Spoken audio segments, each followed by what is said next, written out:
Bonjour et bienvenue en ce dimanche du 28e dimanche du temps ordinaire de l'année A.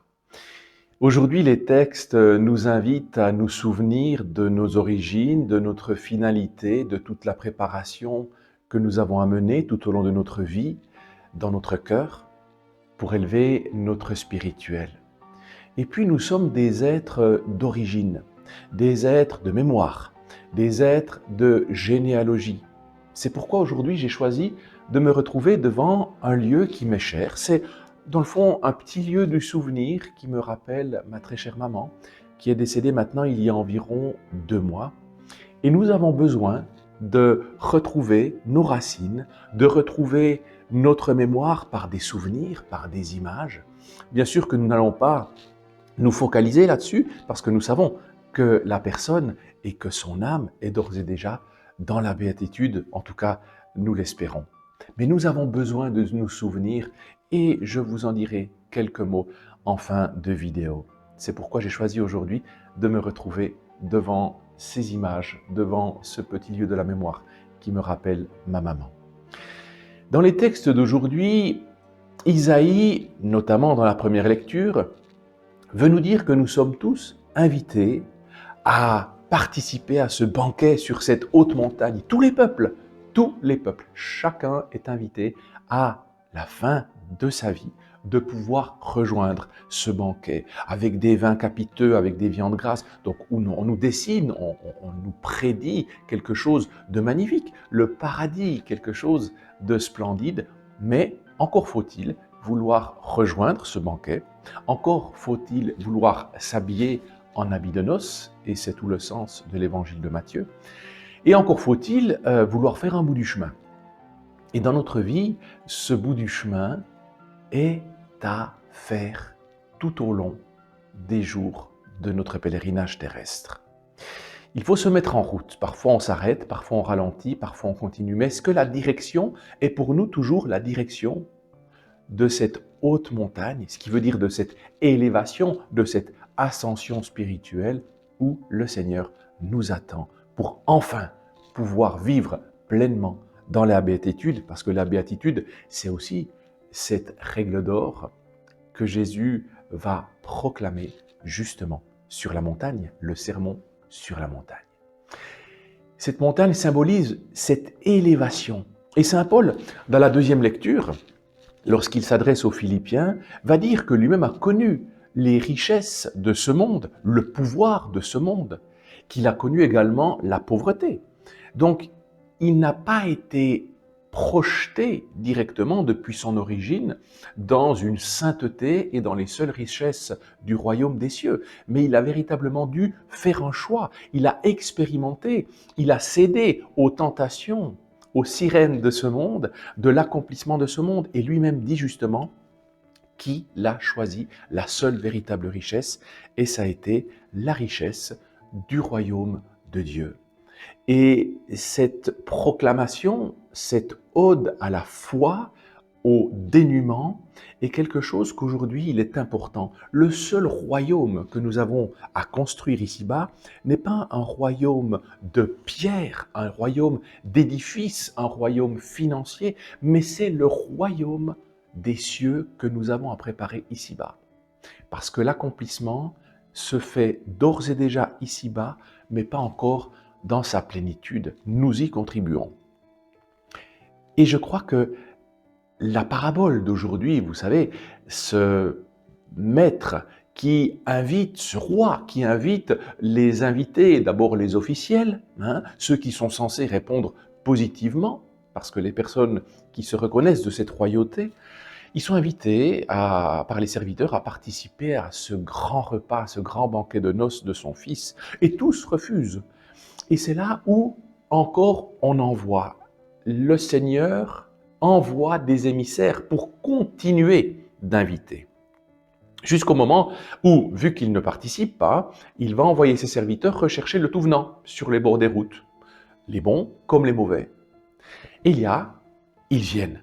Ils viennent, mais il y en a un qui ne s'est pas habillé avec des habits de noces. Il y en a un, dans le fond, qui est venu tel qu'il était, en se disant « on m'invite, je ne fais pas d'efforts, je ne m'adapte pas, je ne respecte pas, dans le fond, les us et coutumes de celui qui invite, je ne respecte pas son statut, et donc je viens comme je suis, je ne fais pas d'efforts. Et c'est là où lui-même se fait interpeller par le roi, par le Seigneur. Pourquoi est-ce qu'il n'a pas mis des vêtements de noces? Et il se fait chasser.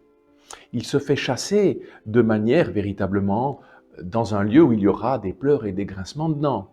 Vous savez, quand on parle de ça, des pleurs et des grincements de dents, c'est véritablement le lieu de l'enfer, le lieu de la perdition, le lieu de la séparation.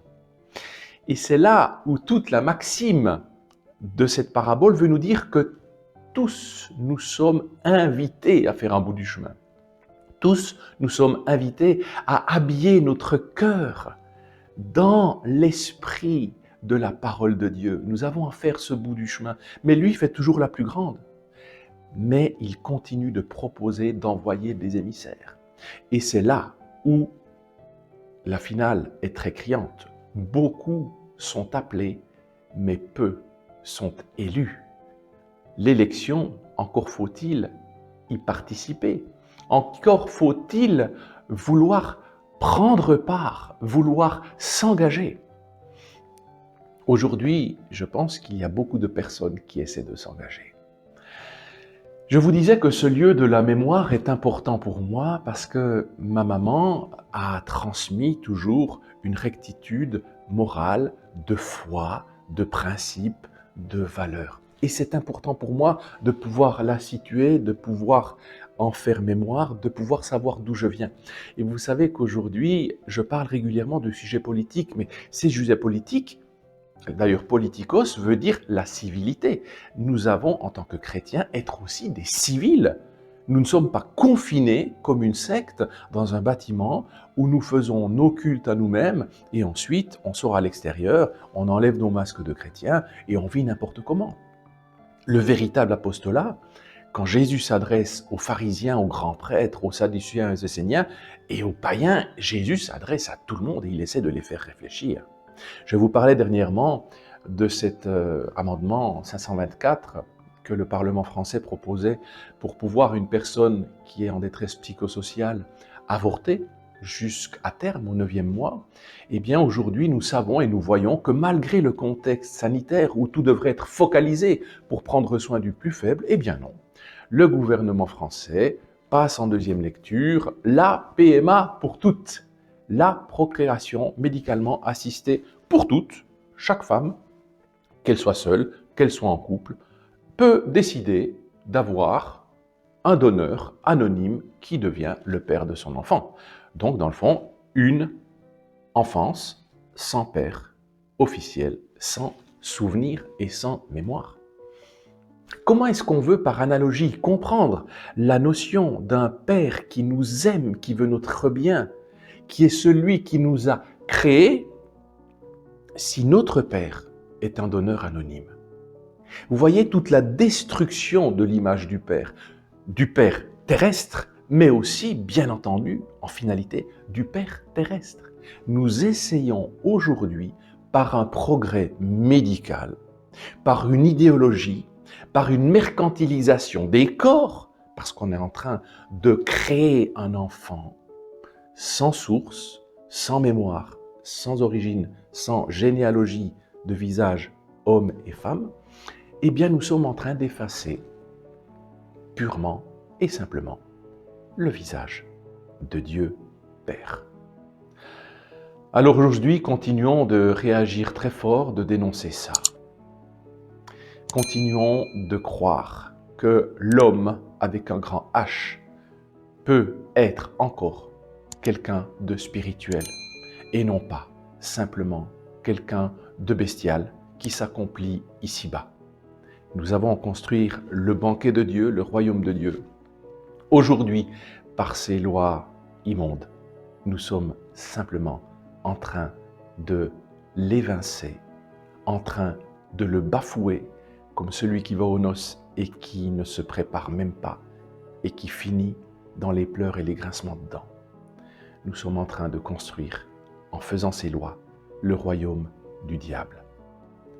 Que celui, mais surtout que celle qui a des oreilles, un cœur et une tête entende. À bientôt.